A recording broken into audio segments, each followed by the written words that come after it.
Bien, bonjour à tous, merci d'être présents aujourd'hui. Le cours de cette semaine, après avoir vu la semaine dernière les ordinateurs quantiques à base de lumière, et particulièrement à base de photons, cette semaine nous allons aborder les ordinateurs quantiques que j'appelle processeurs quantiques, parce qu'il s'agit vraiment seulement de la partie qui fait le calcul dans un ordinateur, donc on appelle ça un processeur, à base d'atomes. Nous avons en fait deux grandes catégories de systèmes. Les systèmes qui utilisent des ions piégés, donc des ions, c'est des atomes auxquels on a retiré un électron, et qui sont donc des particules chargées. Et nous avons des systèmes qui utilisent des atomes neutres, donc vraiment l'atome en entier qui ne porte pas de charge. Et les deux systèmes, en fait, ont donné lieu à un grand nombre de créations de sociétés qui développent le calcul quantique avec ces systèmes. À gauche, vous avez donc du côté des ions piégés la société par exemple Alpine Quantum Technologies qui est basée à Innsbruck. Vous avez Quantinuum et Oxford Ionics et IonQ qui sont, alors IonQ plus aux US et puis les autres qui sont délocalisés entre le Royaume-Uni et les États-Unis. Cette liste est non exhaustive. Je précise bien sûr, il y a probablement peut-être des sociétés autres que je n'ai pas mentionnées ici qui sont peut-être moins en visibilité. De l'autre côté, vous avez des sociétés qui utilisent donc des atomes neutres. Nous avons en particulier en France Pascal, la société cofondée par notre invité du jour, Antoine Brouez, et des sociétés comme Quera, Atom Computing, Inflexion, notamment certaines aux États-Unis, ou Planck QC, qui est également en Europe à Munich. Donc vous voyez déjà deux types de systèmes. Et puis, dans ces deux types de systèmes, nous avons en réalité deux façons de faire du calcul. Alors, je n'ai pas mentionné cela la semaine dernière. J'ai essentiellement parlé la semaine dernière de calcul quantique à base de portes digitales, en tout cas de manipulation de 0 et de 1. Mais la notion de faire du calcul analogue existe dans de nombreux systèmes quantiques, et en particulier avec des atomes neutres. Donc, nous avons deux grandes catégories. Un calcul quantique digital, qui donc manipule des 0 et des 1 pour faire des portes logiques, etc. Et un calcul quantique qu'on dit analogique, qu'on appelle aussi parfois de la simulation quantique, qui va en fait utiliser les mêmes systèmes physiques, c'est-à-dire des atomes ou des ions, les mettre dans des configurations pour simuler des systèmes analogues. Par exemple, ici, j'ai pris une publication qui étudie avec des atomes que nous allons voir aujourd'hui, des systèmes antiferromagnétiques. Et il s'agit là de simuler la physique de matériaux qui existent ou qui n'existent pas, mais de faire une étude en utilisant ces plateformes de calcul de façon analogique. Avant qu'on rentre dans le détail de tout le fonctionnement de ces ordinateurs dont je vais vous présenter les grandes lignes aujourd'hui, comme la semaine dernière, je vais essayer de vous donner une idée un petit peu des atouts, des défis que nous avons dans chacune des plateformes. Donc, côté ordinateur quantique à base d'atomes, ou d'ions en réalité, les atouts, c'est que cette communauté bénéficie de tout le travail qui a été fait dans les décennies précédentes sur le développement des horloges atomiques, qui utilisent des transitions atomiques dans des différents niveaux dans les atomes pour mesurer le temps. Toutes ces technologies ont servi de soutien, de support au développement de ces ordinateurs quantiques, de par la connaissance des niveaux d'énergie dans les systèmes, mais aussi tout un tas de technologies qui ont été développées pour le développement des horloges. Alors, nous manipulons aujourd'hui des objets naturels, entre guillemets, ce sont vraiment des atomes et des ions, pas comme il y a 3 semaines, nous avions parlé d'atomes artificiels pour manipuler la lumière. Ici, on parle vraiment de l'atome tel qu'on le trouve à l'état de nature, et qui ont donc, a priori, qui partent identiques. Vous verrez, ces objets sont piégés dans le vide, et donc sont, en première approximation, très peu sensibles à la décohérence, donc le couplage à l'environnement dont nous avions parlé sur le 3e cours sur la décohérence. Et puis, même si la cryogénie est utilisée dans certaines conditions pour avoir un vide ultra poussé, ce sont des plateformes où le niveau de cryogénie pour refroidir le système est assez limité. Les défis, alors comme toujours, les avantages d'un côté sont toujours couplés à des défis de l'autre. Les défis viennent de ce que nous manipulons ici, des objets naturels qui vont, vous allez le voir, sont piégés dans le vide avec des lasers, etc. La miniaturisation de tout ça n'est rien d'évidente, c'est par opposition aux qubits supraconducteurs ou les qubits de spin que nous avions vus les semaines précédentes, qui sont, eux, basés sur, de certaine façon, la technologie de la microélectronique. Donc là, évidemment, plus de points d'interrogation. Et de la même façon, en fait, ça va ensemble, comment passer à des millions de qubits dans ces conditions. Et puis, j'ai mis encore un point à clarifier ici, qui est la fréquence d'horloge. Donc, nous avions vu dans les critères les figures de mérite d'un ordinateur quantique, l'horloge, la vitesse à laquelle l'ordinateur fonctionne est très importante. Et là, nous allons voir qu'en fait, il y a des situations où c'est des horloges très basses, donc pas rapides, qui posent des problèmes, mais potentiellement peut-être des moyens de surpasser cette limitation. Pour structurer le cours, je repars, comme la dernière fois, des critères de De Vincenzo pour le calcul quantique. Donc, un système évolutif de qubits bien caractérisé. 2, une capacité de mesurer ces qubits. 3, de les initialiser. 4, très faible décohérence. Et finalement, un jeu de porte logique universel. Alors, nous allons, le programme de l'après-midi est le suivant. Comme nous avions passé une séance à expliquer comment on générait des photons, alors il s'agissait de générer les particules. Ici, les atomes existent, mais il va falloir trouver une façon de les piéger. Donc c'est là que c'est le premier critère de De Vincenzo, avoir un système où on est capable de piéger un grand nombre d'atomes et de les contrôler. Et donc je vais vous expliquer comment on fait ça de manière très qualitative, avec les pièges à la fois pour les atomes neutres et pour les particules chargées. Ensuite, nous allons regarder comment on encode l'information dans ces systèmes, quelles sont les transitions atomiques que l'on choisit pour encoder l'information et comment on les contrôle. Là, je vais faire une parenthèse qui me paraît importante à introduire dans ce cours où je couvre des sujets larges, mais où j'essaye de dégager des tendances très importantes qui sont applicables à d'autres systèmes. Je vais introduire la notion de transition horloge, qui sont des transitions qu'on choisit par leur faible sensibilité au champ magnétique, qui est bien sûr très importante quand on s'intéresse à avoir peu de décohérence. Ensuite, dans une troisième partie, j'expliquerai comment on fait des portes logiques entre deux atomes ou deux ions.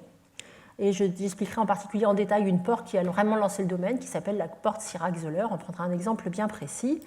Et enfin, je terminerai avec des exemples récents, des réalisations pour illustrer tout cela.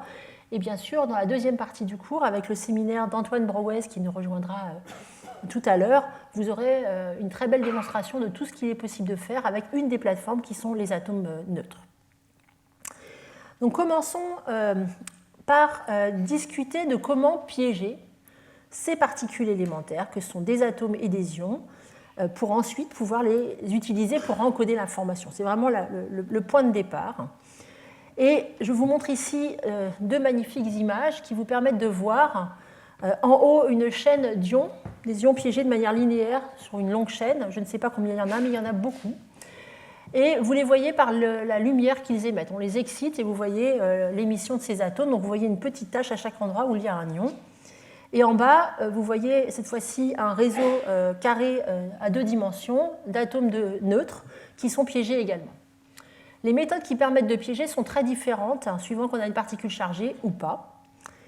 Et donc, on va traiter de deux types de pièges. Les pièges magnéto-optiques, en plus avec des pinces optiques, à gauche, où vous allez voir que nous allons utiliser vraiment des faisceaux laser pour ralentir les atomes et puis finalement les piéger. Et puis, on va rajouter un champ magnétique pour rendre tout cela en fait vraiment contrôlable. Ça va être pour les atomes neutres.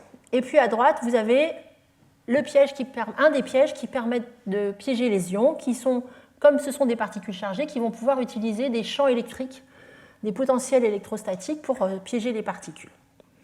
Alors commençons par piéger des particules neutres. Et pour cela, je vais introduire un phénomène qui s'appelle le refroidissement Doppler, qui est le suivant. Prenons un système à deux niveaux, avec un état fondamental G et un état excité E, sur lequel j'envoie un laser, et pour l'instant, je le considère à résonance avec la transition. Que se passe-t-il ? Bien, le laser va interagir avec l'atome et va emmener l'atome dans l'état excité avec une certaine probabilité. Cette interaction entre le laser et l'atome se fait à conservation d'énergie, avec conservation de l'énergie et conservation de l'impulsion. Donc si l'atome était, dans mon premier cas que je considère ici, au repos, eh bien en fait le photon, le laser, en interagissant avec l'atome, va lui donner une impulsion qui va être h bar k. Et puis l'atome dans l'état excité va avoir une probabilité d'émettre par émission spontanée, de revenir dans l'état fondamental en émettant un photon. Mais ce photon va pouvoir être émis dans toutes les directions de l'espace, comme nous l'avons discuté pour les sources de photons uniques. Et donc finalement, quand on regarde la différence, la variation de quantité de mouvement de mon atome, à l'absorption, il a acquis une impulsion h bar k, et à l'émission, il a perdu une impulsion h bar k'. Mais quand je fais la valeur moyenne sur un grand nombre d'événements, k ici, c'est fixé par le laser, c'est toujours le même, alors que le k' est aléatoire. Et donc, en valeur moyenne, sur un grand nombre de réalisations, j'excite souvent mon atome, et puis il émet un photon, et bien en fait, c'est seulement le premier terme qui reste. Celui-là donne 0 en moyenne.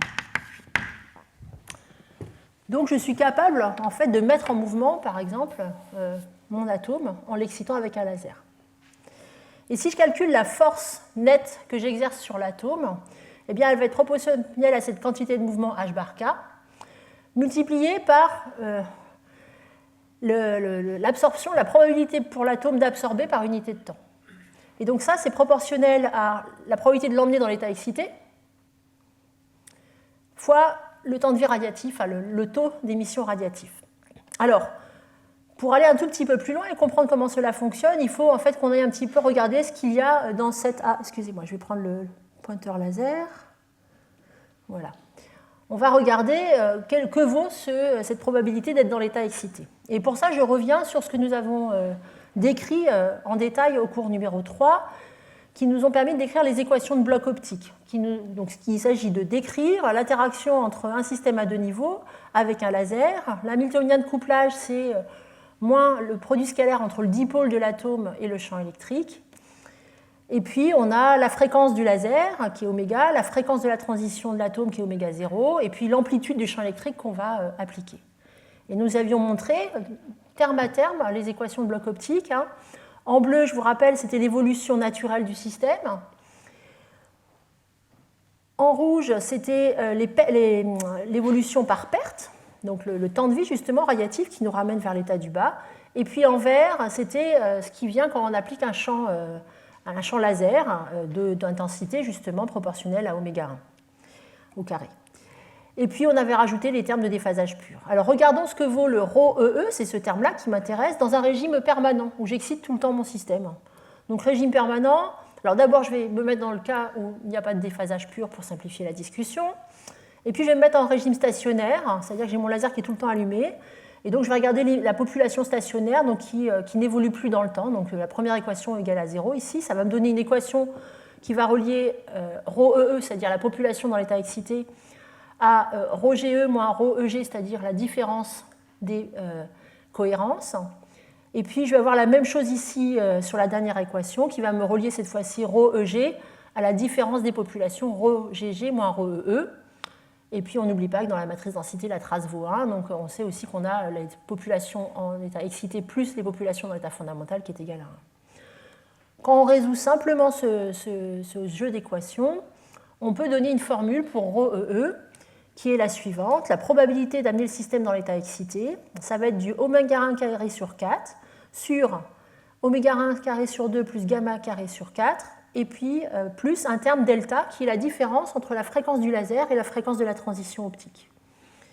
Donc si je trace la force nette exercée sur l'atome, qui est simplement proportionnelle à ce terme ρEE ici, eh bien c'est quelque chose, c'est une lorentzienne en fait, ça c'est simplement une lorentzienne, de largeur centrée sur la fréquence de l'atome, et de largeur qui est en gros déterminée par le racine carrée de gamma carré, c'est-à-dire le taux d'émission spontanée au carré, plus un terme qui est proportionnel ici à l'intensité du laser. Qu'est-ce que ça veut dire ? Eh bien, ça veut dire que plus je suis proche de la résonance, ici, plus delta est petit, plus j'exerce une force importante sur l'atome.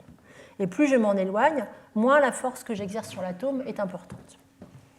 Alors maintenant, considérons la situation qui va plutôt nous intéresser. On va avoir un système, on va prendre une source d'atomes qui va nous donner un petit nuage d'atomes qui auront une énergie cinétique importante qu'il va falloir refroidir avec un certain nombre de techniques. Je ne les mentionne pas toutes. Et donc on va à un moment s'intéresser à refroidir notre système avec un faisceau laser par refroidissement Doppler. Qu'est-ce qui se passe ? Eh bien, j'envoie mon laser vers un atome qui cette fois se déplace. Alors imaginons que l'atome se déplace en position inverse au laser, et je mets mon laser, au lieu de le mettre exactement à la résonance de la transition de mon atome, je vais le décaler vers le rouge, une fréquence plus basse. Pourquoi ? Parce que quand mon atome en fait, se déplace vers le laser, c'est comme quand vous êtes sur la plage et que vous allez vers les vagues qui viennent vers vous, la fréquence à laquelle les vagues vont venir vers vous va être augmentée. Et donc la fréquence vue par l'atome du laser va être augmentée. On va passer de la fréquence du laser intrinsèque à cette fréquence de laser moins k scalaire V. Et quand k et v sont dans des directions différentes, ça veut dire que la fréquence effective de mon laser vue par l'atome se rapproche de la résonance. Et donc j'augmente l'interaction entre mon laser et l'atome. Et donc en fait, on va freiner. En fait, mon laser va donner une quantité de mouvement h bar k et donc freiner l'atome qui vient dans l'autre direction. Si à l'inverse, mon atome va dans la mauvaise direction, est déjà en train de s'éloigner de mon laser, eh bien c'est comme si, cette fois-ci c'est la situation inverse, plus vous vous éloignez de la plage, plus les vagues vous arrivent à une fréquence faible. Eh bien ici, l'atome, la fréquence du laser vue par l'atome, toujours avec la même formule, cette fois-ci se décale vers le rouge. Et donc on s'éloigne encore plus de la transition de résonance, qui fait que la force exercée en fait baisse. Et donc le résultat net, c'est que vous avez un système qui, en fait, avec un faisceau laser qui vient comme ça, vous avez freiné les atomes qui viennent dans cette direction-là. Donc si vous en mettez dans différentes directions, dans 6 directions, vous allez pouvoir en fait ralentir les atomes dans les 6 directions de l'espace. Alors d'abord, on parle de freinage ici, on ne parle pas de piégeage pour l'instant.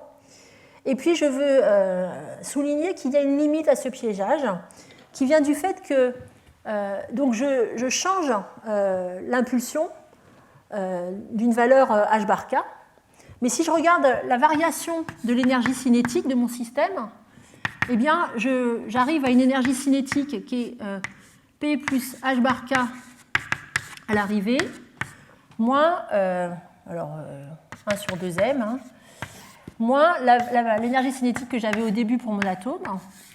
Qu'est-ce qui me reste ? Il me reste quelque chose qui est en P 2P dP plus delta P au carré. Et donc, en fait, ici, vous voyez que ce terme-là, effectivement, vous allez freiner, donc P va finir par tendre vers 0, mais le delta P au carré, c'est en h bar k carré.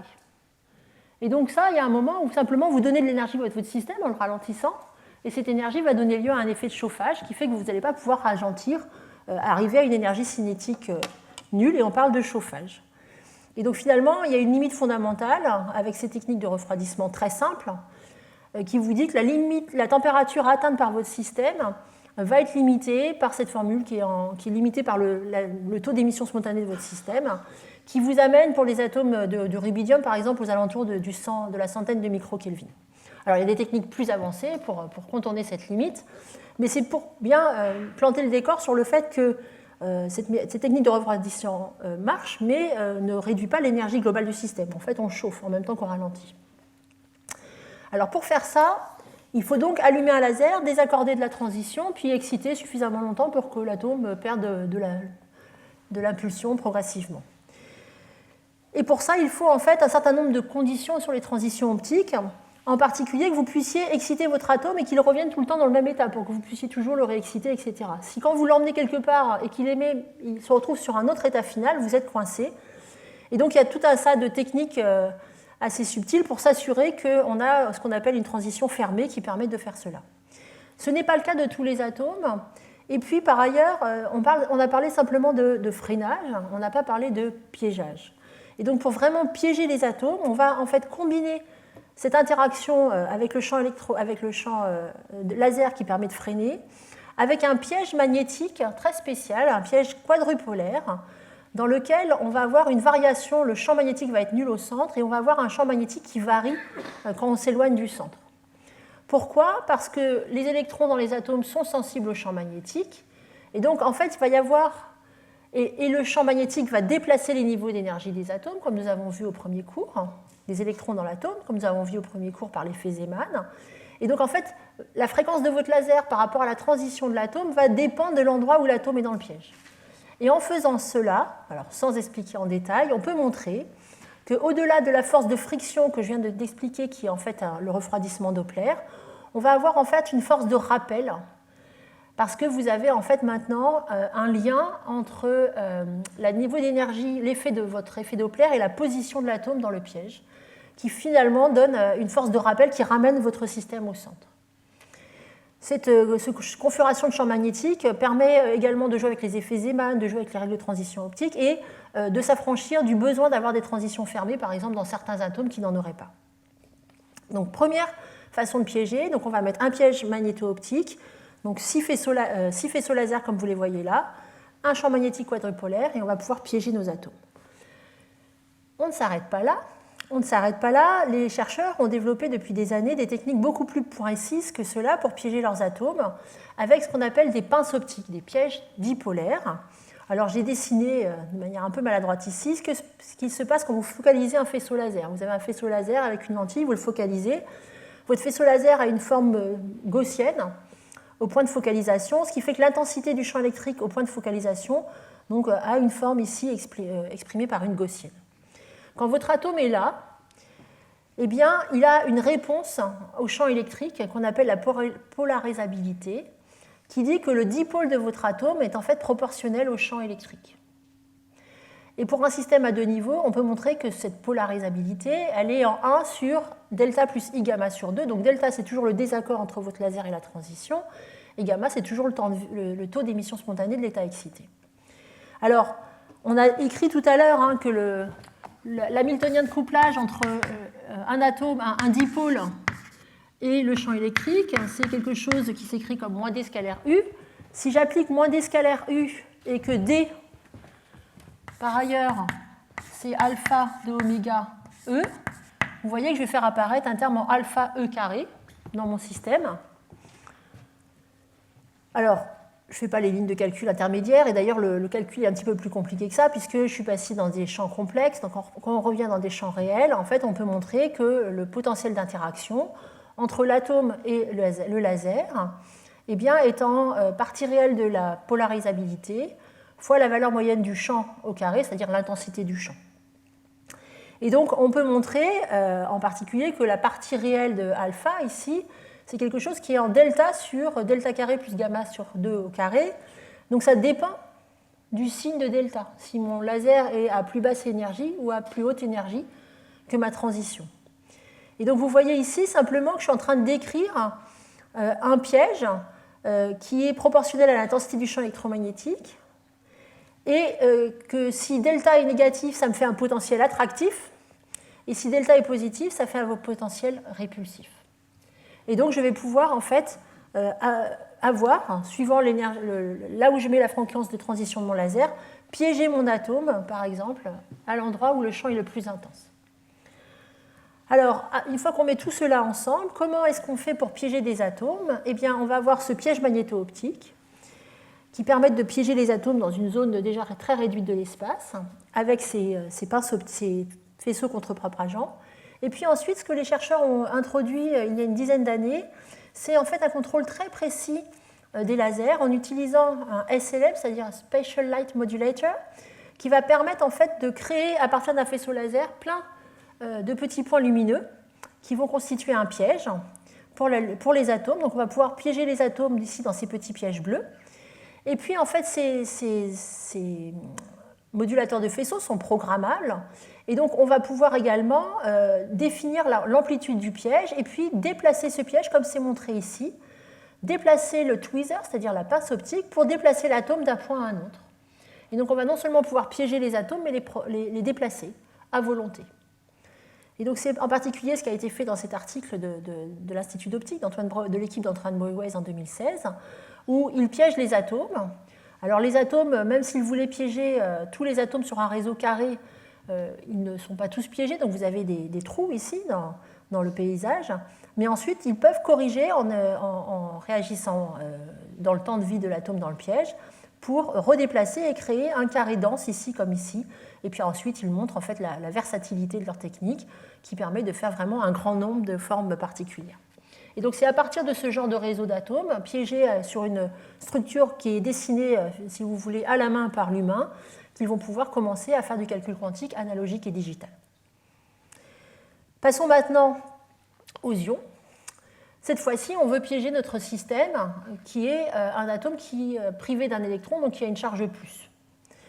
Et donc, cette fois-ci, on va utiliser un piège électrostatique. On va avoir des électrodes qui vont créer ce potentiel électrostatique ici, que j'ai écrit sous la forme A, 2z carré moins x2 moins y2.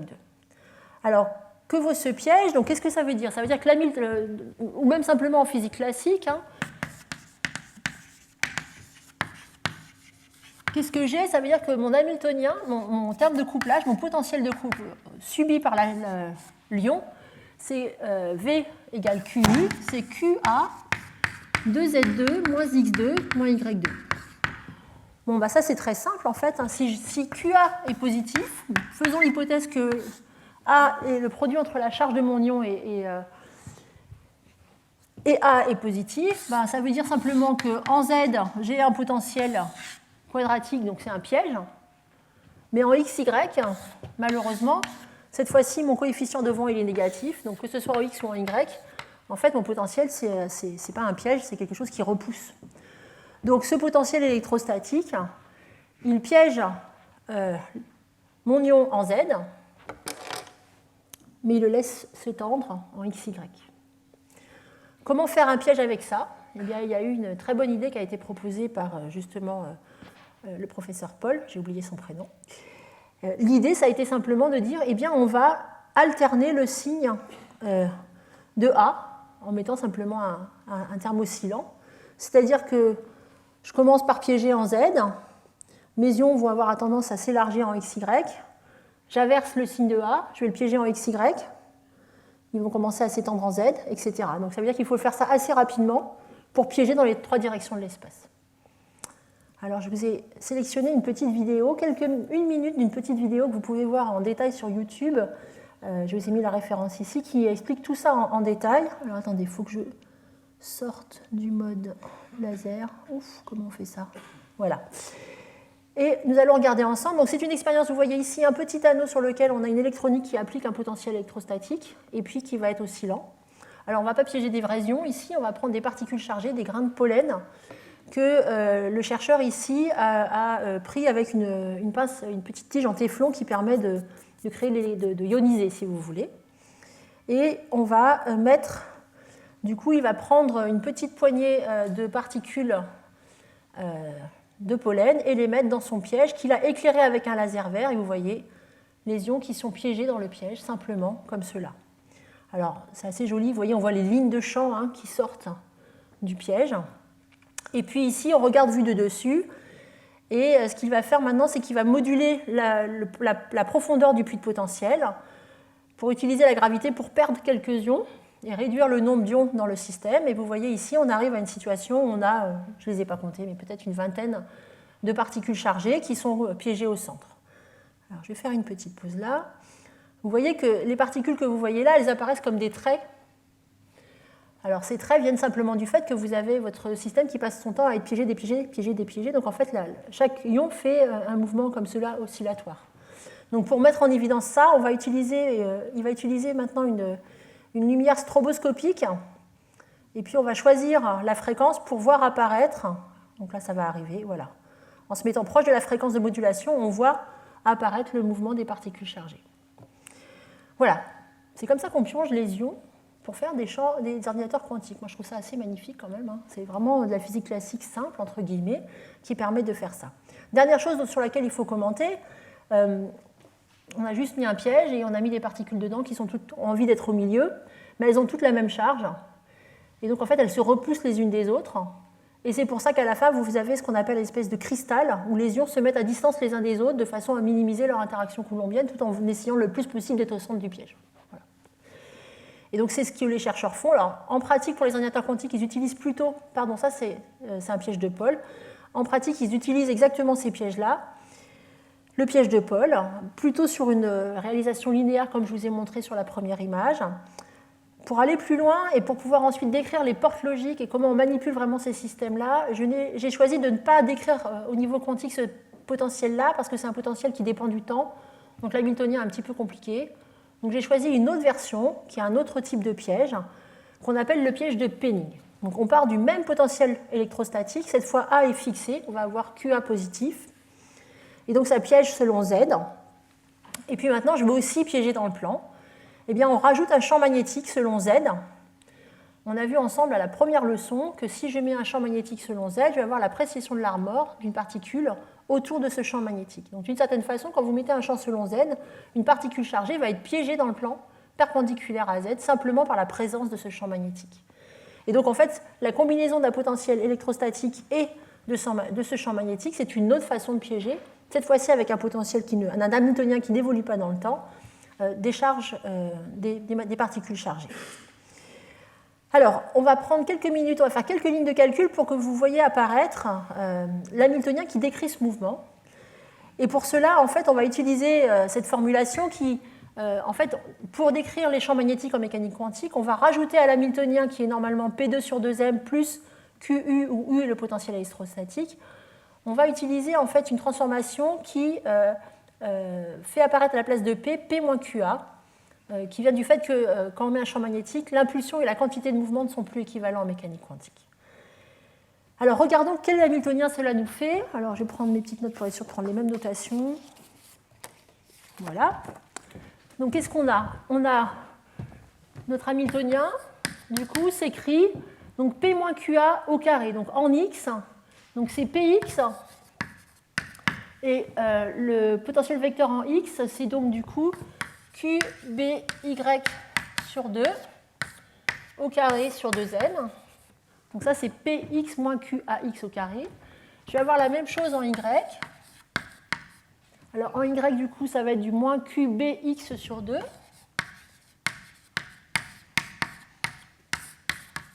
Et puis, je n'ai pas de composante selon Z de A, donc ça me fait simplement un PZ carré sur 2m. Voilà, et puis il me reste QU. Alors QU, ben, c'est plus QA 2Z2 moins X2 moins Y2. Alors, il y a quelque chose qui est sympathique ici, c'est en Z. En Z, j'ai un PZ carré sur 2m plus 2QAZ2. Ça, on sait ce que c'est.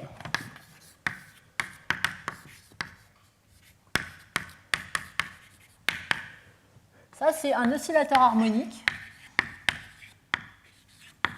comme on l'a défini au cours numéro 2, simplement en posant que m oméga z carré, c'est 2QA, 4QA. Je ne me suis pas trompée, on verra. Oui. Voilà, ensuite, donc là j'ai un oscillateur harmonique selon Z. Sympathique. Et puis en XY, eh bien, c'est un petit peu plus compliqué. On va avoir des termes qui vont aussi nous emmener vers un oscillateur harmonique. Donc si je prends tous les termes en X2, je vais avoir un Q2B2 sur 8M ici, qui vient de ce terme-là au carré. Et ce terme-là me donne un moins QA.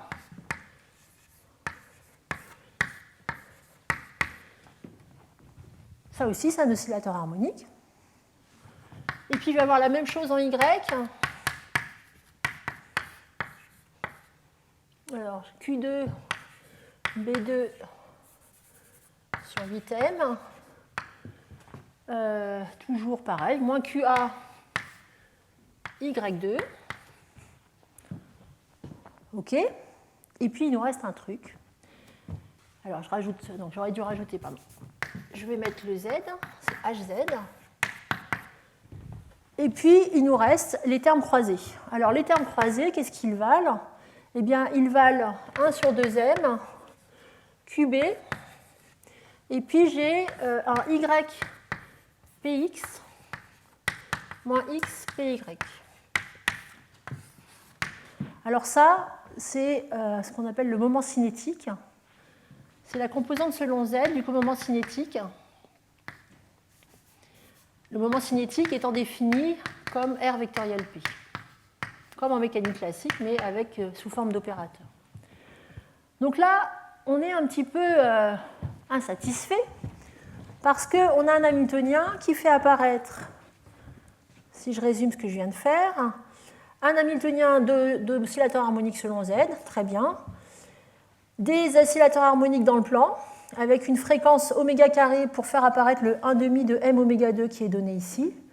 Mais j'ai ce terme Lz qui vient compliquer la donne, qui ne permet pas de dire directement quels sont les niveaux d'énergie de mon système. Alors, je rassemble tout ça ici. Il y a une astuce pour s'en sortir, qui est qu'on va, en fait, donc je vais pouvoir introduire les opérateurs A et A croix qui correspondent aux oscillateurs harmoniques dans le plan, ici, là. Donc je vais pouvoir réécrire ça sous la forme des opérateurs A et A croix, comme nous l'avons fait au premier cours. Et quand je fais ça, en fait, j'ai rien changé. Mais par contre, ce que je vais faire, c'est que je vais pouvoir, en fait, donc je les définis de manière standard, hein, ils sont définis à partir des opérateurs X et P et Y et PY. Mais je vais pouvoir définir, en fait, deux autres opérateurs création et annihilation, qui sont des A+, et des A-, qui sont des combinaisons linéaires de AX et de AY. Pourquoi on fait ça? En fait, simplement parce que le champ magnétique selon Z, en fait, ce qu'il fait par la précession de Larmor, c'est qu'on coupe le mouvement entre X et Y en permanence. Et donc, en fait, on va mettre les X et les Y de manière symétrique dans cette situation-là, parce qu'il y a une différence entre le X et le Y à cause du terme I qui donne lieu à cette complexité. Donc, en faisant ce changement ici, en fait, dans le plan complexe de coordonnées, eh bien, en fait, on va pouvoir introduire ces nouveaux opérateurs de création et d'annihilation. On peut montrer que c'est des opérateurs tout à fait équivalents à X et à Y, qui réagissent aux mêmes relations de commutation. On va pouvoir introduire les opérateurs nombres associés, que nous avions introduits également pour l'oscillateur harmonique, qui sont simplement les A croix A. Et en faisant ça, eh bien, on peut montrer qu'en fait, si je regarde ces deux opérateurs, eh bien, ils s'expriment en fonction des opérateurs nombres en X et en Y, plus ou moins un terme qui fait apparaître ce moment cinétique, selon Z. Et donc, en faisant ça, en prenant la somme et la différence, on peut écrire cet Hamiltonien total comme l'Hamiltonien selon Z que j'avais déjà décrit au début avec la fréquence oméga Z, qui fait apparaître un nombre quantique selon Z. Et puis, dans les autres directions, vous avez ici deux fréquences qui apparaissent, grand oméga moins oméga sur C et 30 oméga plus oméga sur C sur 2, pardon, et qui font apparaître deux autres nombres quantiques. Voilà. J'ai fait le calcul juste pour vous montrer que quand je mets un champ magnétique et un potentiel électrostatique, pour piéger un ion, finalement, je peux décrire son mouvement comme celui d'un oscillateur harmonique avec trois nombres quantiques. Et donc, en fait, je viens de ramener mon système d'ion piégé. Alors, je vais considérer que j'ai choisi deux transitions dans mon ion piégé qui vont définir mon atome. Et ce système-là est dans un potentiel harmonique qui décrit le mouvement en fait, des atomes dans ce piège. On a beaucoup de mouvements possibles. Je vous montre ici une publication qui regardait le spectre en fait, de ces niveaux d'énergie ici. Donc vous avez les niveaux d'énergie intrinsèques, ici à la fréquence centrale, entre vos deux niveaux, mais votre atome peut être en mouvement axial, et dans ce cas, ça va se traduire par un pic ici vers plus 1 ou moins 1 MHz ici. Donc il va avoir un mouvement d'énergie en plus, un quantum d'énergie mécanique en plus ou un quantum d'énergie mécanique en moins, où il va pouvoir avoir un mouvement radial, et dans ce cas, c'est encore à une autre fréquence, ici à 5 MHz, etc. Et ce que je vous montre ici, c'est que finalement, par exemple, là, c'est les modes mécaniques d'un système de 3 ions, une petite chaîne de 3 ions. Ils ont chacun des mouvements axiaux et radiaux, plus relatifs les uns aux autres. Vous avez plein de pics qui apparaissent, qui décrivent le mouvement collectif de ces ions, le mouvement de leur centre de masse des 3 ions, je vais vous montrer ça dans un instant, les mouvements de respiration et d'autres modes de déplacement. Tout ça pour expliquer que finalement, ce système d'ions dans un piège de Penning, mais en fait avec le piège de Paul, on a le même Hamiltonien équivalent. On va non plus décrire les états de notre système, on va plus simplement les décrire comme l'ion dans l'état fondamental ou dans l'état excité. Mais je vais devoir préciser combien il y a d'excitation élémentaire d'un mode de mouvement dans le piège. Alors, je vous montre... Oui, c'est ça. Alors, maintenant que j'introduis le fait que mon système n'est pas simplement un ion, mais c'est un ion dans un piège qui va pouvoir bouger, ça veut dire que je décris ces E et G, c'est leur degré c'est des niveaux d'énergie interne, et N, c'est son niveau d'énergie externe, ça décrit son mouvement. Et donc je vais avoir 4 niveaux d'énergie que je vais considérer qui vont coupler, par exemple, les états dans l'état fondamental avec n ou avec n plus 1 quantum d'énergie dans le mode mécanique, ou l'état excité avec n ou n plus 1 quantum d'énergie dans le mouvement mécanique. Et ce qu'on introduit maintenant, c'est qu'on va avoir plusieurs types de transitions que vous voyez ici à l'écran. Je vais pouvoir exciter mon système à la fréquence nominale, qui va emmener de G à E, de l'état fondamental à l'état excité, ici ou là. Mais je vais pouvoir aussi faire des transitions qui amènent mon ion d'un état fondamental avec un certain nombre d'énergie, de quantum d'énergie élémentaire, vers un état excité avec un quantum d'énergie élémentaire mécanique moins. Donc ici, votre atome a pris de l'énergie dans son degré interne, mais il bouge moins, si vous voulez, dans le piège. Et inversement, j'ai cette autre transition qui a plus grande énergie, qui emmène mon système d'un état, par exemple, G. Mettons que n égale E, c'est G, c'est mon atome qui est dans le piège dans l'état fondamental et il ne bouge pas.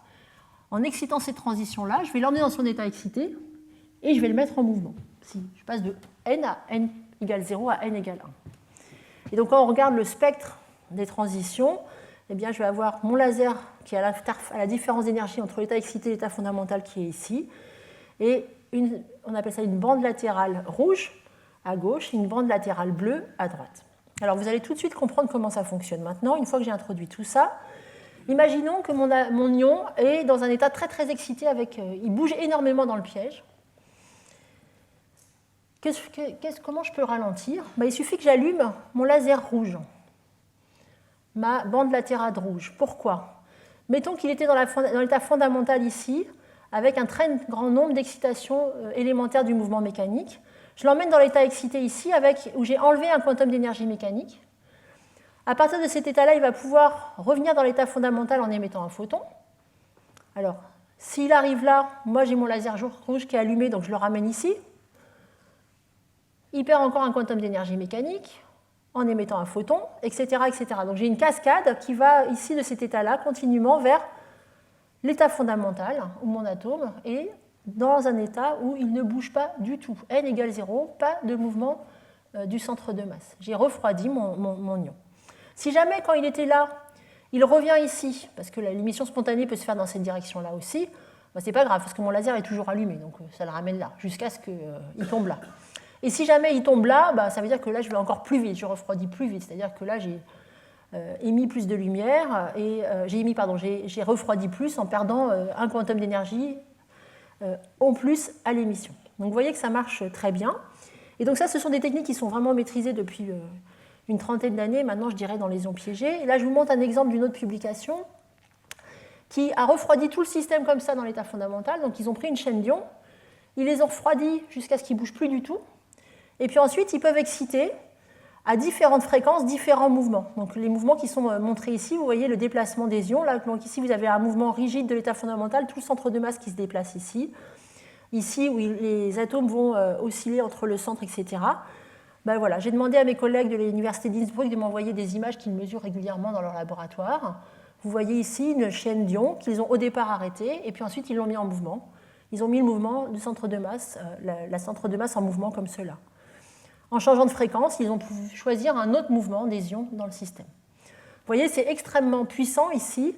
On peut ainsi vraiment contrôler la position des ions dans le système. Et puis surtout, vous allez le voir, ces modes mécaniques, comme on les appelle, vont nous permettre de faire des portes logiques entre les ions. Passons à la deuxième partie, qui est de choisir des transitions qui nous permettent d'encoder des qubits. Donc ça correspond à ces trois critères de DiVincenzo. On commence ici par les ions piégés. Dans les ions piégés, on a en fait deux grandes catégories de transitions qui sont utilisées pour encoder l'information. On a des transitions dites optiques et des transitions micro-ondes. Simplement, ça vient de la différence d'énergie entre les deux niveaux. Nous allons les regarder séparément. Prenons d'abord les transitions optiques, on appelle ça des qubits optiques. On les avait déjà mentionnées au cours numéro 3 quand j'avais parlé de décohérence, en expliquant qu'il fallait que si on encodait le qubit entre un état fondamental et un état excité qui peut émettre de la lumière, cette émission de lumière constitue une perte et donc une décohérence. Et donc il faut un système qui a un très faible couplage avec la lumière. Et donc on choisit des transitions, par exemple ici entre l'état S1,5 et D5,5, qui montrent des temps de vie de la transition de l'ordre de la seconde. Donc ce sont ceux-là, ces qubits optiques. On les choisit en général avec des noyaux de spin nul, vous allez voir pourquoi, et avec des transitions optiques très lentes. Alors, un exemple, atome de calcium, j'ai pris une image du séminaire du professeur Rainer Blatt au Collège de France il y a à peu près exactement 10 ans, où on a la transition qui permet d'encoder le qubit ici, donc le qubit il est dans l'état 0 ou spin down en bas ici, et dans l'état 1 là. Et donc pour mesurer si le qubit est dans cet état-là, simplement il va utiliser la transition optique qui, elle, est optiquement active, ici dans l'ultraviolet à 397 nanomètres, et on va mesurer le nombre de coups détectés. Si le qubit est dans cet état-là, on va l'emmener dans l'état excité, et ensuite il va émettre un photon. S'il était dans cet état-là, il ne va pas réagir à la lumière. Et donc pour mesurer l'état du qubit, on va simplement regarder, on allume le laser bleu, et on va regarder le nombre de photons émis. Avec un petit nombre de photons, très très faible nombre de photons, on sait qu'on était dans cet état-là, l'état 1. Et si on a beaucoup de photons détectés, on sait qu'on était dans l'état ici du bas, du qubit. Alors, dans la vraie vie, je vous montre juste un petit dessin. Les systèmes sont plus compliqués que ça. Moi, j'ai pris des dessins qui simplifient les règles de transition. En fait, tous ces états sont connectés. Donc, dans la vraie vie, il y a des lasers en plus qui permettent de repomper le système s'il part dans un état qui n'était pas celui qui a été voulu, etc. Donc en fait, il y a plus de lasers que ceux que j'indique.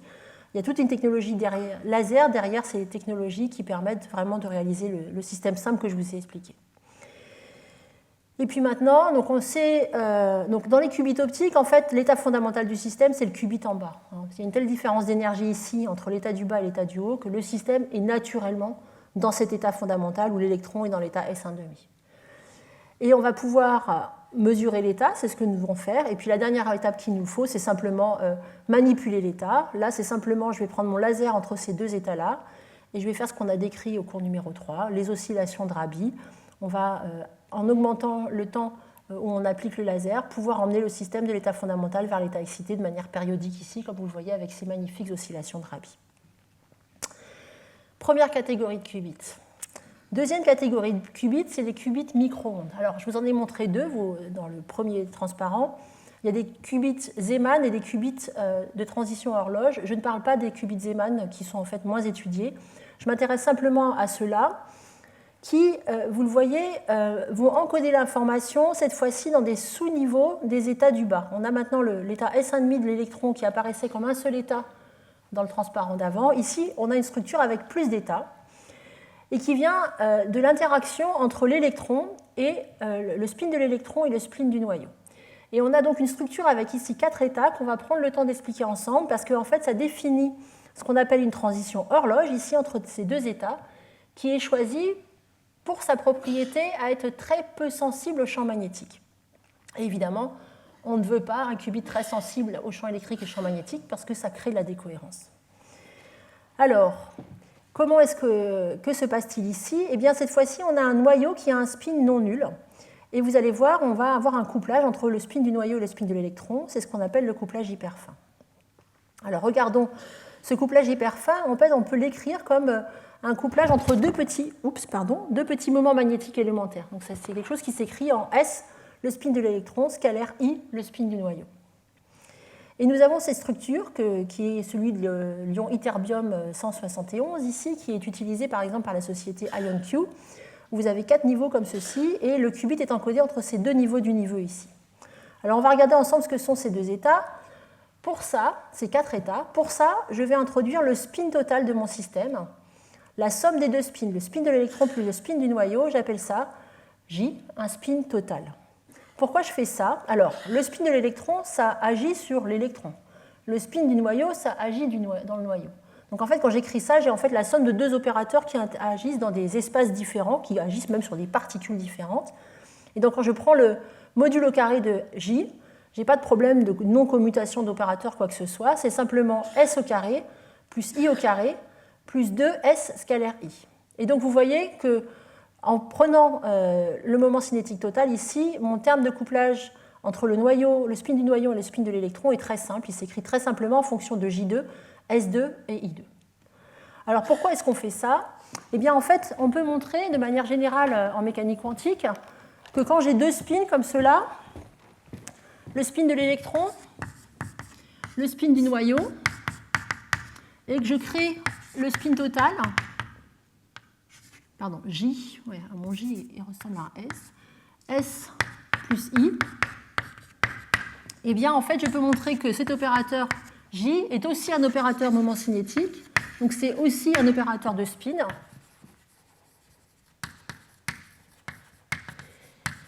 Et en fait, on peut montrer qu'on peut diagonaliser ensemble, trouver des états propres communs entre J2, S2, I2 et une composante du moment cinétique total J selon Z. Et donc je peux décrire mon système avec des états propres très simples qui sont décrits par trois nombres quantiques I, S, J et M. Et ces états propres eh bien, sont en fait des états propres de tous ces états-là. Alors c'est ce que j'ai écrit sur le transparent suivant. Et on fait ça parce que du coup, l'hamiltonien d'interaction entre l'électron, le spin de l'électron et le spin du noyau est très simple, il se met de manière diagonale. Donc on peut montrer qu'on peut tout diagonaliser simultanément. On peut prendre des états propres communs. Et les états propres sont très simples, sont donnés par les nombres quantiques. Donc l'état propre de I2, c'est donc cet état ISJM, eh bien, a une valeur propre qui est h bar carré II plus 1. Pour S2, la valeur propre, c'est h bar carré SS plus 1, etc. Et pareil pour J et JZ. Et une fois que j'ai fait ça, mon couplage hyper fin s'écrit simplement, si je l'écris AS scalaire I, ça fait du A sur 2, J2 moins S2 moins I2. Quand j'applique ça à un de ces états propres communs, ça me donne un terme très simple qui est en JJ plus 1 moins SS plus 1 moins II plus 1. Donc mon hamiltonien est diagonal dans cette base. Alors, moi j'ai pris un électron, un de mes spins c'est un électron, donc j'ai S qui vaut 1,5. Et puis maintenant, on va regarder ce qui se passe simplement pour un ion, un noyau qui a aussi un spin nucléaire 1,5. Donc je prends le cas où I égale 1,5. Que se passe-t-il? Eh bien, si j'ai S et I qui valent tous les deux 1,5, en fait, ce qu'on peut montrer, c'est que les valeurs de J, ici, elles appartiennent à I moins 1,5. C'est tous les nombres entiers ou demi-entiers entre I moins 1,5 et I plus 1,5. Et donc si I est égal à 1,5, donc je suis en train de regarder en fait le couplage de deux spins 1,5, eh bien ça veut dire que J appartient simplement à 0 ou 1. Et donc j'ai des états propres, j'oublie le I et le S qui valent 1,5.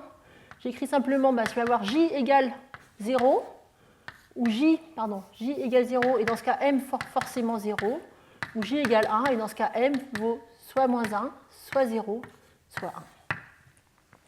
Et donc ce que je vous ai écrit ici, c'est les états qu'on appelle la base couplée, quand on couple deux spins 1,5. Vous avez ici, en fait, pour J égale 0, un seul état, qui est cet état antisymétrique.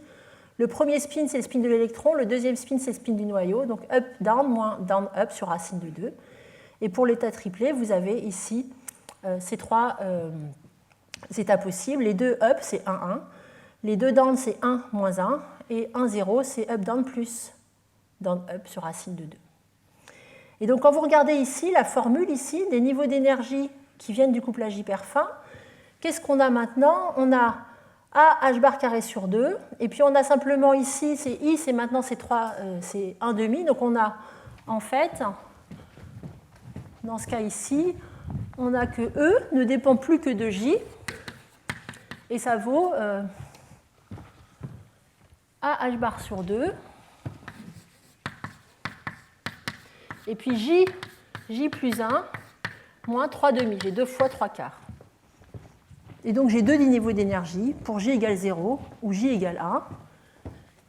Et voilà, on a montré que finalement, mon électron, il a maintenant 4 niveaux d'énergie possibles. En fait, c'est les niveaux d'énergie combinés du spin de l'électron et du spin du noyau, où on voit apparaître cet état où on a un seul état en bas et 3 états en haut. Donc c'est ce qu'on avait commencé à voir dans les qubits qu'on utilisait. Dernière étape, je rajoute un champ magnétique. Le champ magnétique, on l'a vu au premier cours, ça va donner un hamiltonien de couplage qui est en moins mu scalaire B. Alors, mu, cette fois-ci, je vais avoir le moment magnétique total, donc je vais avoir à la fois le spin de l'électron et le spin du noyau. Mais les facteurs gyromagnétiques ici sont inversement proportionnels à la masse. Donc le spin de l'électron ayant 1 sur la masse de l'électron, pardon, le gamma E ayant 1 sur la masse de l'électron, est bien plus grand, plus de 1000 fois plus grand que le même facteur gyromagnétique pour le noyau. Donc en fait, ce terme-là disparaît. Et pour aller au bout du calcul, eh bien maintenant on va comprendre d'où vient l'intérêt de ces transitions particulières. Les transitions qui vont nous intéresser, ce sont ces deux-là. Que se passe-t-il? Je prends mon Hamiltonien total. Mon Hamiltonien total, c'est le couplage entre le spin du noyau et le spin de l'électron, le couplage hyper fin, le couplage au champ magnétique. Je vais introduire, alors j'introduis des fréquences, il est loin le tableau. Je vais avoir maintenant mes 3 niveaux qui sont comme cela.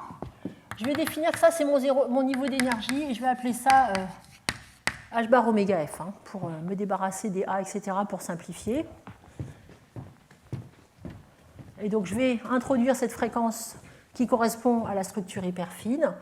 Et puis, je vais avoir mon couplage qui est au champ magnétique, et je vais lui donner une fréquence aussi ici, oméga B. Et je vais écrire maintenant mon système dans la matrice, dans la base des états. Donc ces états que j'ai décrits avant, les états couplés, donc 1, 1, 1, 1, 1, 0 et 0, 0. Alors regardons, l'état 1, 1, je reviens par ici. L'état 1, 1, J égale 1, M égale 1, c'est l'état où mes deux spins pointent vers le haut. Donc ça, c'est un état propre de l'hamiltonien hyper fin, c'est pour ça que j'ai pris cette base-là. Et maintenant, que se passe-t-il quand j'applique simplement W? J'applique SZ. Quand j'applique SZ sur cet état-là, en fait, ça veut dire que j'applique SZ sur le spin de l'électron et je ne fais rien au spin des noyaux. Et donc, appliquer SZ sur ce spin qui pointe vers le haut, c'est H bar sur 2, le même état. Donc, vous voyez ici apparaître le plus oméga B sur 2. Ça fait H bar oméga B sur 2. Si je fais la même chose sur l'état 1 moins 1, 1 moins 1, c'est l'état qui pointe vers le bas. Quand j'applique SZ sur ça, cette fois-ci, je vais avoir un SZ sur le spin qui pointe vers le bas, je vais avoir un moins H bar sur 2, le même état. Donc du coup, ça me fait apparaître un moins oméga B sur 2. Et puis là où ça devient intéressant, c'est que quand j'applique ça sur l'état 1, 0, j'applique SZ sur l'état 1, 0. Qu'est-ce que c'est l'état 1, 0? C'est l'état, j'applique donc SZ sur l'état up pour l'électron, down pour le noyau, plus SZ down, appliqué down sur l'électron, et up sur le noyau, sur racine de 2. Et bien là, il se passe quelque chose d'intéressant, c'est que quand j'applique SZ sur up, ça me fait un H bar sur 2. Mais quand je fais S down sur down, ça fait un moins H bar sur 2. Et ça me donne du coup du H bar sur 2, pas 1, 0, mais 0, 0. C'est l'autre état, l'état qui est plus, moins, moins, moins, plus.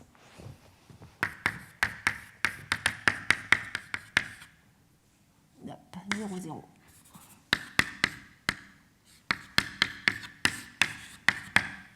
Et donc là, vous avez un terme de couplage qui cette fois-ci est non diagonal, c'est-à-dire que je couple l'état 1, 0 vers l'état 0, 0 et inversement. Et donc maintenant, on peut regarder tous les niveaux d'énergie de ces états. Qu'est-ce qu'on voit apparaître? On va résoudre simplement. Alors, on a les deux termes qui sont diagonaux. Alors, les termes diagonaux, qu'est-ce qu'ils font? Oups. L'application du champ magnétique, ça va faire baisser ce niveau-là et monter celui-là, proportionnellement à B. Et puis, au milieu, les deux niveaux du milieu. Pour calculer les niveaux d'énergie, je vais devoir diagonaliser cette matrice de 2, ce qui est très simple. Et je vais trouver, en fait, en faisant un développement limité, des fréquences qui sont déplacées, mais cette fois-ci, vous voyez, en B carré. Et donc, ces fréquences d'horloge, on les apprécie beaucoup parce que, contrairement à ces états-là, ici, à droite et à gauche, qui ont leur niveau d'énergie qui se déplace proportionnellement à B, et donc qui sont très sensibles en fonction du champ magnétique, à faible champ, eh bien, ici, vous avez un déplacement qui est quadratique. Et donc, on aime ces transitions parce qu'a priori, elles protègent mieux de la décohérence. Alors, une fois qu'on a choisi d'encoder nos qubits dans ces états-là, on a une première étape qu'on n'avait pas pour le problème. Alors, pardon, on va d'abord voir comment on lit le qubit, l'état du qubit. On va faire comme d'habitude. On va décider d'un laser. On va positionner un laser ici. On emmène notre système là, il va émettre un photon. S'il était dans l'état 0, il n'émettra pas de photon. Exactement comme tout à l'heure, on va pouvoir lire optiquement l'état du qubit. Alors, on a une étape supplémentaire à faire, parce que cette fois-ci, la différence des niveaux d'énergie entre les deux états de mon qubit est très basse. C'est simplement la dizaine de gigahertz, on est dans les micro-ondes.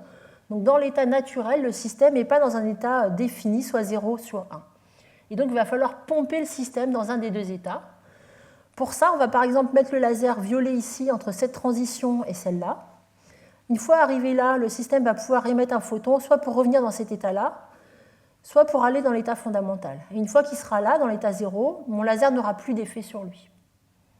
Donc, s'il est revenu là, mon laser est toujours allumé, et je vais faire un certain nombre de cycles jusqu'à ce qu'il arrive en bas. Donc, simplement en allumant mon laser assez longtemps, je vais m'assurer que mon qubit est dans l'état ici 0.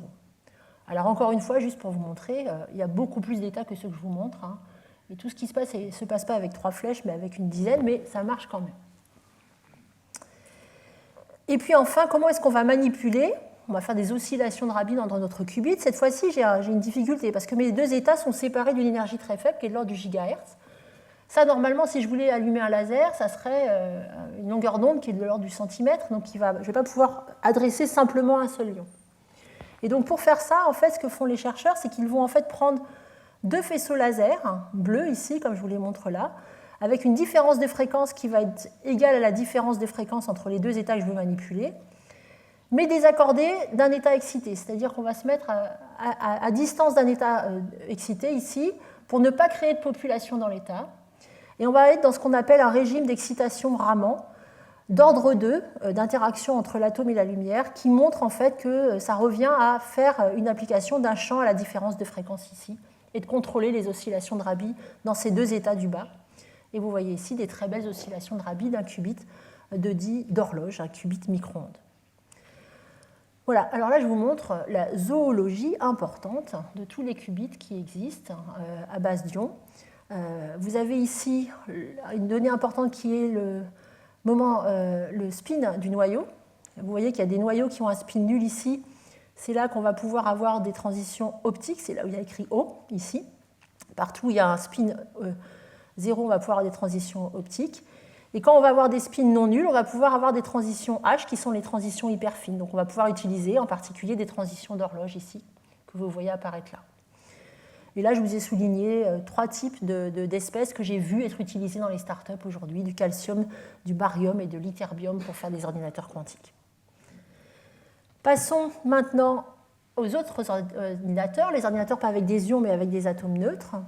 Ici, on va utiliser des états quantiques très particuliers qui sont, alors on va avoir les mêmes états qui ressemblent à ceux que je vous ai montrés en bas, les états d'horloge, etc. Mais on va aussi également utiliser des états très très hautes d'énergie, très excités. On va avoir un nombre quantique principal n et un nombre azimutal L très grand devant 1. Et ces atomes sont mis dans cet état qu'on appelle des états de Rydberg, parce que dans ces états, l'électron est très délocalisé, très loin du noyau, et ainsi va explorer un espace qui est très grand, ce qui, vous allez le voir, est très intéressant pour faire des portes logiques entre les atomes. Ces états ont des temps de vie longs, de l'ordre de la centaine de microsecondes, et une très grande sensibilité au champ électrique, ce qui est un avantage pour faire des portes logiques, qui peut être un inconvénient pour la décohérence. Je vous prends ici un exemple. Donc vous avez des niveaux d'énergie. On va prendre les états du bas pour encoder un des qubits. Et pour encoder l'autre, on va avoir plusieurs façons de faire. Un état fondamental et un état de Rydberg. On appelle ça des ground Rydberg qubits. 2 états de Rydberg ou 2 états fondamentaux. Par exemple, 2 transitions d'horloge, là aussi. Et on va utiliser simplement les états du haut pour faire des portes logiques. Et c'est ça qui va être utilisé majoritairement. Passons à la dernière étape clé qu'il nous faut pour montrer qu'on peut faire un calcul quantique, réaliser des portes logiques entre ces qubits. Alors, mettons un petit peu des échelles ici. Entre mes atomes ici dans les ions là, qui se déplacent, la distance entre les ions, c'est de l'ordre de quelques microns. Dans les pinces optiques, la distance entre les atomes aussi, c'est de l'ordre du micron, voire un peu plus. Comment est-ce qu'on va intriquer 2 atomes ou 2 ions ensemble? Eh bien, on va avoir 2 approches. Avec les ions, on va regarder ça tout de suite. On va faire une intrication qui va être médiée par le mouvement. On va utiliser le mouvement des ions pour intriquer les ions entre eux. Alors qu'avec les atomes de Rydberg, on va utiliser cette capacité à les mettre dans des états excités où on a un nuage électronique, si vous voulez, qui est étendu sur une très grande distance pour faire interagir des atomes proches voisins l'un avec l'autre. Alors, je vous présente ici, on va faire en quelques minutes, on va décrire la porte qui a été proposée par deux chercheurs, Sirac et Zoller, en 1995, qui a complètement lancé le domaine du calcul quantique à base d'ions. Parce que la question jusque-là, c'était comment je fais des portes logiques entre deux systèmes qui ne se voient absolument pas d'un point de vue électronique, d'un point de vue de l'interaction électrostatique.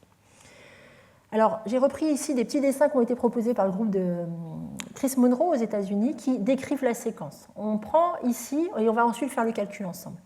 Je prends une chaîne avec 4 ions, et au départ, ils sont tous en train de pointer vers le bas. Donc, j'appelle maintenant spin up ou spin down pour l'état 0 ou 1 de mon ion. Je vais mettre l'état l'ion de gauche ici dans une superposition up plus down. Et je vais prendre un laser, et je vous ai dit que je pouvais mettre en mouvement ou arrêter le mouvement d'un ion simplement en choisissant la fréquence à laquelle j'interagis. Et donc la séquence va être la suivante. On va mettre cet ion dans une superposition up plus down, et ensuite avec un laser, on va le faire basculer de up vers down, s'il était dans l'état up, et on va le mettre en mouvement. Donc à tous les coups, il est maintenant vers le bas, mais maintenant je l'ai mis en mouvement, mais en le mettant en mouvement lui, j'ai mis en fait en mouvement toute la chaîne d'ions. Donc maintenant, j'ai créé une superposition entre mes ions qui bougent et mes ions qui ne bougent pas. Ensuite, on va faire une deuxième étape, on va faire une manipulation sur le qubit de droite, ici, sur l'autre ion. On va le retourner s'il était en mouvement. Et enfin, on va à nouveau retourner l'ion de gauche. S'il était en mouvement, on va le ramener, on va le retourner et le remettre au repos. À la fin, on a remis la chaîne au repos. Et vous allez le voir, on a intriqué ces deux ions qui sont distants l'un de l'autre. Alors, je vais faire le calcul avec deux ions qui sont juste à côté l'un de l'autre. Je vais oublier ceux du milieu. Vous avez vu qu'ils ne servent à rien. Ils sont spectateurs, on ne leur fait rien. Mais le message, déjà, c'est qu'on peut intriquer deux ions à distance l'un de l'autre avec plein d'ions entre les deux, indépendamment. Donc, en fait, on a ce qu'on appelle une connectivité qu'on avait décrit dans les figures de mérite avec ce système qui est absolument parfaite. On peut faire des portes entre n'importe quels ions. Alors, décrivons ça correctement. Que se passe-t-il? Eh bien, je vais avoir mon ion de gauche qui va avoir soit l'état up, soit down ou up, l'ion de droite, down ou up, et je vais considérer le fait qu'au départ j'ai mis tout le monde au repos, donc j'ai mis mes deux ions dans l'état down, down, et personne ne bouge. Et j'ai à ma disposition mes 4 transitions ici que j'ai décrites avant, mon état qui pointe vers le bas ou vers le haut avec pas d'excitation du mouvement, ou vers le bas ou vers le haut avec une excitation du mouvement, et j'ai les transitions qui relient verticalement ici, ou en diagonale, donc la bande latérale rouge ou la bande latérale bleue. Allons-y. Je parle de ces systèmes-là. La première étape, ça va être de mettre mon ion 1 qui pointait vers le bas dans une superposition up plus down. Qu'est-ce que ça veut dire? C'est simplement faire des oscillations de Rabi, s'arrêter à un pulse pi sur 2, à mi-chemin dans une oscillation. Ça veut dire que je vais simplement utiliser cette transition. Je ne change pas son mouvement, il ne bougeait pas, il ne bougera pas. Simplement, j'allume un laser à cette fréquence qui correspond au noir ici, et je fais un pulse pi sur 2. Alors, je fais un pulse pi sur 2. Je vais effacer ici pour qu'on voit bien la séquence.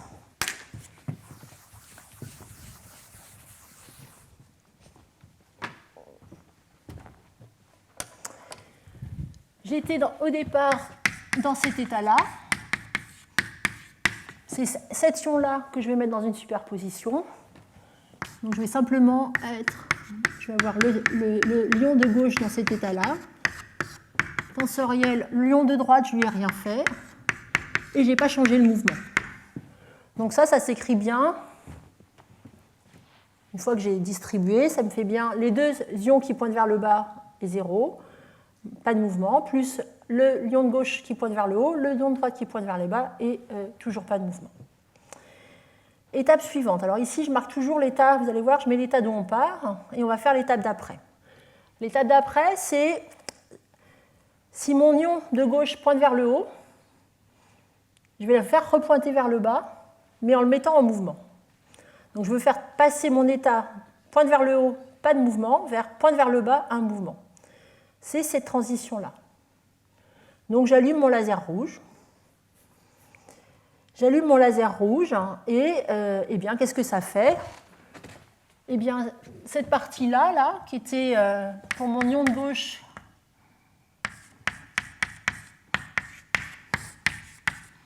cette partie-là, eh bien, elle va devenir simplement Cette fois-ci, j'ai créé un quantum de mouvement. Donc j'ai mis mon système en mouvement. Donc j'obtiens cet état-là. Et cet état-là, quand je l'écris avec le reste de l'état, pardon, l'autre terme, c'était pointe vers le bas sur racine de 2, pas de mouvement. Bah, ça reste pointe vers le bas sur racine de 2, pas de mouvement. Et donc finalement, mon état final, la somme des deux, ça me donne mes deux ions qui pointent vers le bas, mais qui sont dans un état maintenant superposé entre pas de mouvement et un mouvement, 0 plus 1 sur 2. Alors en fait, si je fais un petit dessin, j'ai créé une superposition quantique de mes deux ions qui pointent vers le bas, qui bougent et qui ne bougent pas. D'accord ? Et donc j'ai transféré l'information qui était sur mon qubit 1, qui portait l'information up plus down sur racine de 2, je l'ai transférée vers les ions, vers le mouvement. C'est maintenant l'information quantique est dans le mouvement mécanique des ions. C'est magnifique, hein ? On est en train de transférer l'information d'un système électronique à un système de déplacement mécanique. Ok, troisième étape. Je pars de là, j'ai cet état-là. Alors cette étape-là, elle est un petit peu compliquée. Il y a écrit, on doit mettre l'ion 2 s'il est dans l'état up. Dans l'état, c'était l'inverse. S'il était dans l'état down, ici ça c'est down, et en mouvement, je dois le retourner. Donc c'est cet ion-là, l'ion 2 qui bouge, je dois le mettre dans l'autre état. Alors là, en fait, je peux regarder mes transitions, il n'y en a aucune qui permet de faire ça, parce qu'en fait, je veux le retourner sans changer son mouvement. Donc il faudrait que j'allume mon laser noir ici, mais si je fais ça, c'est aussi résonnant avec cet état-là, et en fait, ça veut dire que je le retourne dans tous les cas, qu'il soit dans l'état up ou dans l'état down. Donc ça, c'est un vrai problème. Et donc ce qu'on va faire, c'est qu'on va faire une étape en 3 impulsions et un état auxiliaire. Donc je vous ai épargné ça, c'est un calcul qu'on peut faire. On va utiliser un état excité et on va faire 3 impulsions. Et on va arriver au résultat qui va donner l'état final où j'ai finalement maintenant le cas où s'il était en mouvement, ici, c'était l'ion de droite en mouvement, va être maintenant, l'ion de droite en mouvement qui pointait vers le bas, il va être pointé vers le haut. Et donc je vais avoir pointé vers le bas, 0 qui ne change pas, et pointé vers le bas, 1 qui va devenir pointé vers le haut, 1. Et donc on a cet état-là. Ça ressemble à ça. J'ai maintenant une superposition quantique non seulement entre le mouvement, mais aussi entre les différents degrés de liberté interne. Et puis la dernière étape est très simple. Cette fois-ci, je retourne sur le qubit de gauche, l'ion 1, et s'il était en mouvement et qu'il pointe vers le bas, eh bien je le retourne. Qu'est-ce que je veux faire ? Je veux aller de 1 en mouvement vers 1 qui pointe vers le haut et qui ne bouge pas. Donc cette fois-ci, j'ai fait une erreur. Cette transition-là, le 1 qui pointe vers le bas et qui est en mouvement, je le ramène ici. C'est à nouveau, j'ai fait une erreur, je corrigerai, c'est la transition rouge ici qu'on va utiliser.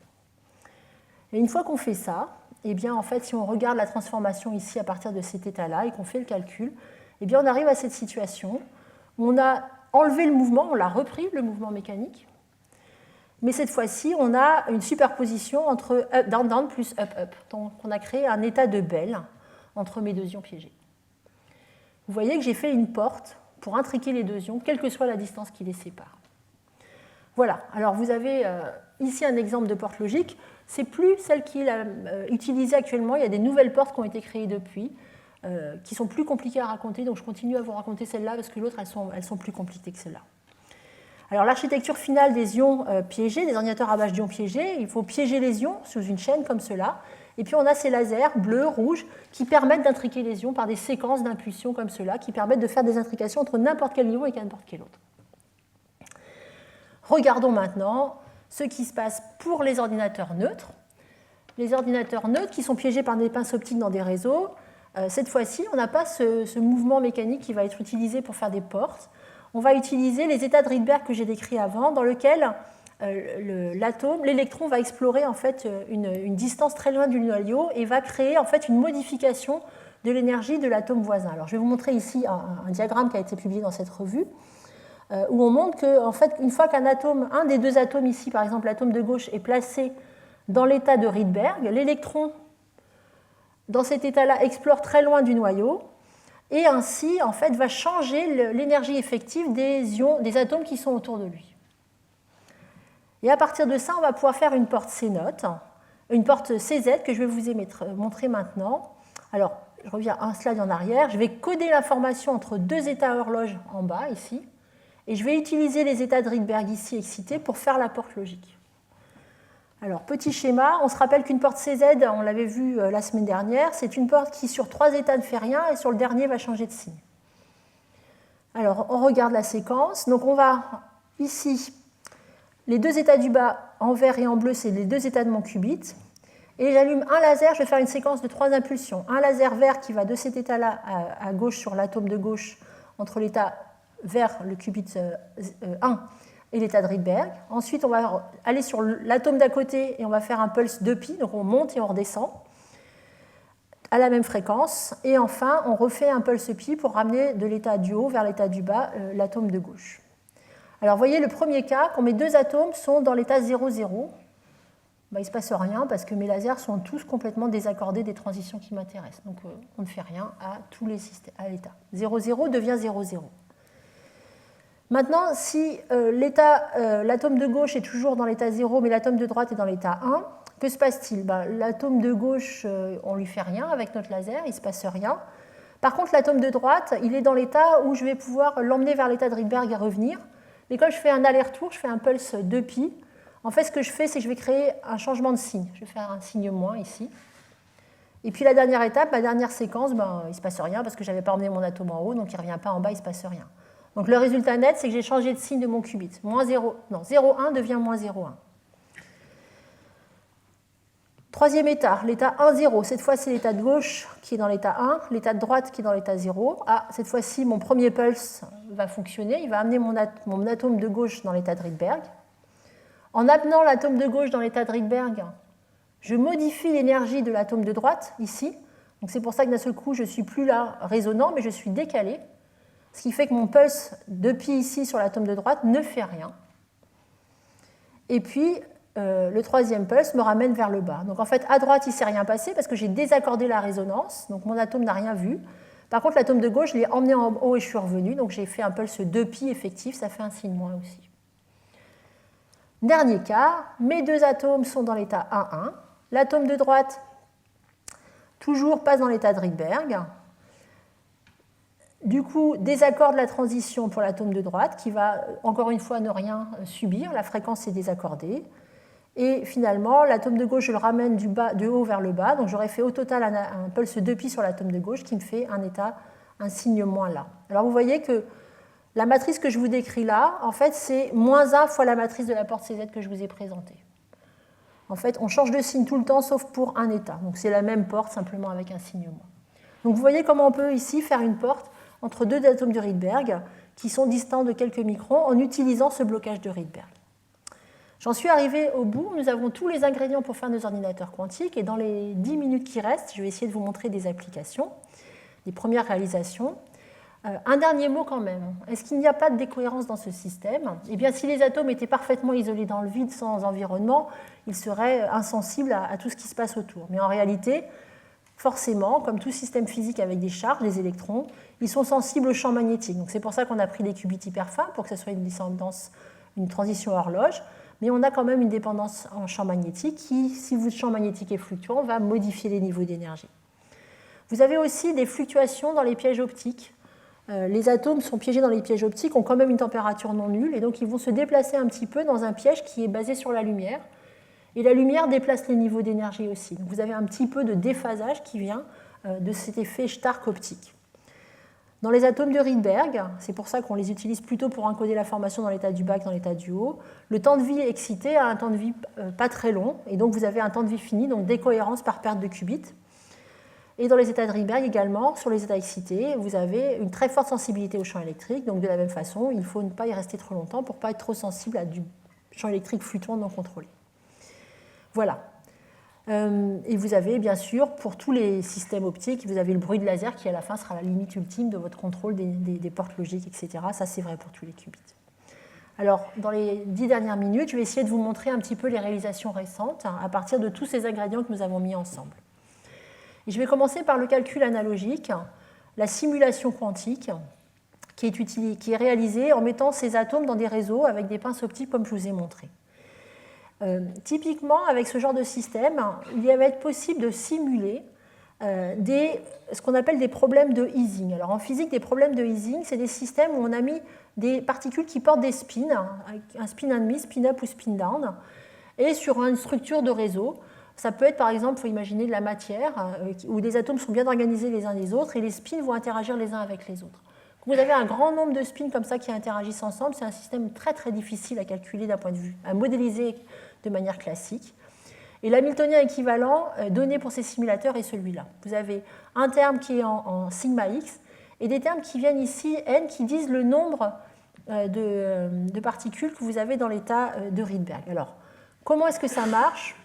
Je n'ai pas beaucoup de temps, mais je pense qu'en plus Antoine reviendra dessus après. On va en fait faire correspondre les états de spin-down et spin-up à l'état fondamental et l'état de Rydberg des atomes. Ça va définir les deux états qui vont permettre de modéliser. Ensuite, si je vous reprends les équations de bloc optique que nous avions vues ensemble, quand vous appliquez un laser sur les transitions entre l'état fondamental et l'état excité, nous avions vu que ça s'écrivait comme cela. Vous avez ici simplement le niveau d'énergie entre les deux niveaux, qui se décrivent par une matrice sigma z. Et puis ici, vous avez simplement le couplage laser. En se mettant dans le référentiel tournant, ça c'est ce qu'on avait fait pour la RMN, le même formalisme montre que du coup on a en fait un hamiltonien qui a comme cela deux termes. Vous commencez à voir apparaître les deux termes ici. On va avoir le terme en sigma x qui vient du pompage laser et puis le delta ici qui vient du désaccord entre la fréquence laser et la fréquence de la transition. Et on va définir n ici comme en fait l'opérateur RR. Donc n en fait c'est 1 plus sigma z sur 2. Ça vous permet de faire un mapping entre cet hamiltonien-là et l'hamiltonien d'Ising. Et enfin, le dernier terme, c'est le terme d'interaction entre des états de Rydberg à deux distances. Donc c'est pour ça que ça dépend des états n. Il faut que les deux atomes soient dans l'état de Rydberg, l'état où ils sont très sensibles, où l'électron est très délocalisé loin du noyau. Et les termes d'interaction sont des termes en 1 sur R6, la distance entre les deux atomes. Alors, dans le séminaire, vous allez avoir beaucoup d'exemples d'applications de ces systèmes pour étudier plein de systèmes physiques très intéressants. Donc, je ne vais pas en dire plus. Je veux juste vous montrer qu'en fait, ce genre de modèles d'Ising qui apparaissent comme un problème de physique pure, en fait, correspondent à des problèmes d'optimisation très classiques qu'on appelle QUBO, Quadratic Unconstrained Binary Optimization, où on cherche dans ces modèles-là à minimiser une fonction de variables binaires. Donc on parle de minimiser des fonctions avec des variables qui prennent valeur 0 ou 1 simplement, qui ont des termes seulement quadratiques, et on appelle ça unconstrained parce qu'on n'a pas mis de contraintes sur les paramètres. En fait, on va mettre des contraintes en encodant des ponalités. Alors, je vais vous donner un exemple, un problème pas très intéressant, mais qui correspond à d'autres problèmes qui sont très concrets. Si je prends un graphe et je dis que j'ai deux couleurs pour mettre une couleur sur chaque nœud, et que je ne dois pas avoir deux nœuds adjacents, donc qui sont reliés, avec la même couleur. Vous voyez que j'ai rapidement un problème dès que la structure de graphe est un petit peu compliquée. Parce qu'ici, je respecte la règle, ici, je respecte la règle, mais évidemment, là, je ne la respecte pas, là, je la respecte, mais là, je ne la respecte plus, etc. Comment résoudre ce type de problème? Eh bien, on va pouvoir créer une fonction, C, ici. On va dire que x va valoir 0 si je mets la couleur orange, 1 si c'est la couleur bleue. Et je vais prendre des paramètres q, i, j qui vont dire que ça vaut 1 s'ils sont connectés et 0 sinon. Et donc, ça me donne une fonction que je vais vouloir minimiser, qui va être tous les termes q, i, j, x, i, j. C'est-à-dire qu'ici, si tous les deux sont bleus, valent 1, eh bien, je vais avoir une fonction de coût parce que je vais faire apparaître le terme q, i, j s'ils sont connectés. Et pour la couleur orange, je vais simplement mettre la même fonction, à moins 1 moins xi à 1 moins xj. Et donc, vous voyez que ce petit calcul-là, ça me positionne dans un problème d'optimisation qui est celui-là, qui ressemble furieusement à celui-là. En fait, il suffit de faire une petite modification. En fait, moi, j'ai un spin qui vaut plus 1,5 ou moins 1,5 dans mon hamiltonien d'Ising. Je veux faire passer ça de 0 à 1. Donc, je vais simplement faire du 1 plus SI sur 2. Et donc, ça fait soit le spin va moins 1, soit il vaut plus 1. Et ça va me donner exactement les mêmes valeurs. Et bien, ce genre de problème, c'est des problèmes d'optimisation qu'on trouve dans plein de systèmes. Alors, si vous voulez faire un emploi du temps pour des étudiants qui doivent choisir 2 cours et qu'il ne doit pas y avoir de chevauchement des cours, etc., bah, c'est typiquement ce genre de problème d'optimisation que vous allez devoir faire. En finance, en logistique, donc en planning, faire des emplois du temps, optimisation de réseau pour les technologies de l'information, etc., etc.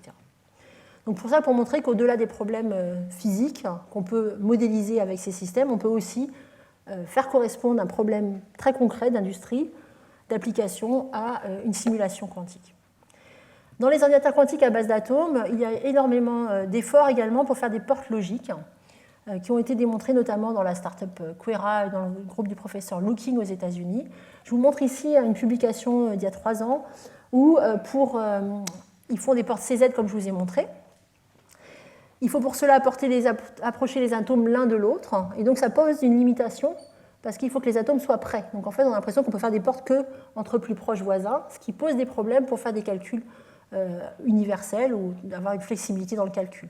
Ce qu'ils ont montré dans cet article, c'est leur capacité à déplacer les atomes pour les rapprocher, les intriquer, puis ensuite les éloigner à nouveau. Donc ici, par exemple, ils ont intriqué 2 atomes, et puis après, ils les ont déplacés, et ils ont montré qu'ils étaient encore intriqués à 100 microns d'écart. Ils ont réalisé des choses qui doivent vous rappeler des choses qu'on a vues la semaine dernière, des états où il y a, je crois qu'il y en a 12 atomes qui sont intriqués en chaîne. Ici, c'est les états de cluster à une dimension que nous avions décrits la semaine dernière, qui sont des ressources importantes pour le calcul quantique photonique pour la correction d'erreurs. Ce sont les mêmes états qui sont intéressants pour la correction d'erreurs, ici, avec les atomes. Alors, pas seulement une chaîne linéaire, vous voyez, ils ont intriqué 2 par 2, puis ensuite ils ont fait le lien entre les deux, donc ils ont fait les liens ici. Progressivement. Dans le même article, ils montrent des structures à 2 dimensions où ils intriquent, alors j'ai oublié le nombre d'atomes, mais une bonne dizaine d'atomes, dans des états particuliers qui les amènent vers la correction d'erreurs, l'identification et la correction d'erreurs. Et il y a 18 mois, il y a 2 ans bientôt, ils ont montré cet ordinateur, ce travail très impressionnant où ils ont réalisé ces petits états qui constituent des qubits logiques, ils les ont mis dans un certain endroit, ici, où ils les stockent, et puis ensuite ils les amènent ici pour faire des opérations, cette fois-ci entre qubits logiques, avec leurs ordinateurs. Donc ils s'approchent vraiment de l'ordinateur avec correction d'erreur. Ensuite, la barre de potentiel, si je puis me permettre, les défis qu'il reste à résoudre pour vraiment passer à du calcul corrigé restent encore très importants. Mais c'est vraiment, je dirais, une réalisation marquante pour avancer vers des ordinateurs corrigés. Si je passe du côté des ions, alors j'ai sélectionné de manière arbitraire, il se passe énormément de choses. Donc j'ai sélectionné de manière arbitraire des résultats récents en faisant un choix qui est de vous montrer que les ions sont la plateforme qui donne les meilleures fidélités dans les états 1 à 2 qubits. C'est vraiment le système la plus isolée du bruit qui soit.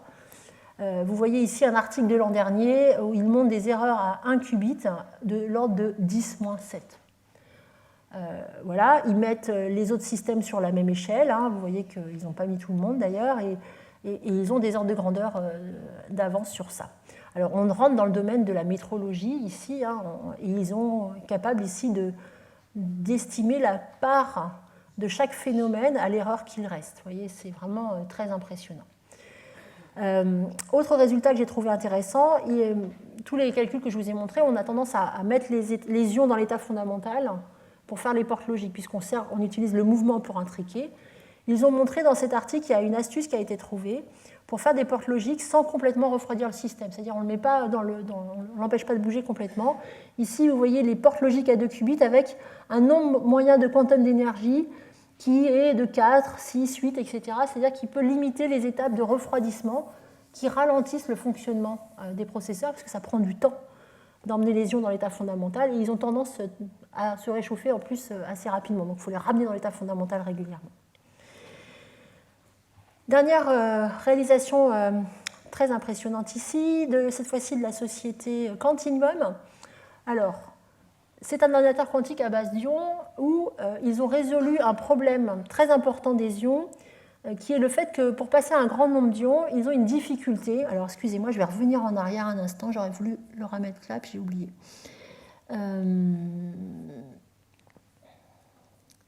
Ici. Quand je vous ai montré comment on contrôlait les niveaux d'énergie, je vous ai montré ces spectres en fréquence qui définissent la fréquence rouge, la fréquence bleue que j'utilise pour manipuler les ions.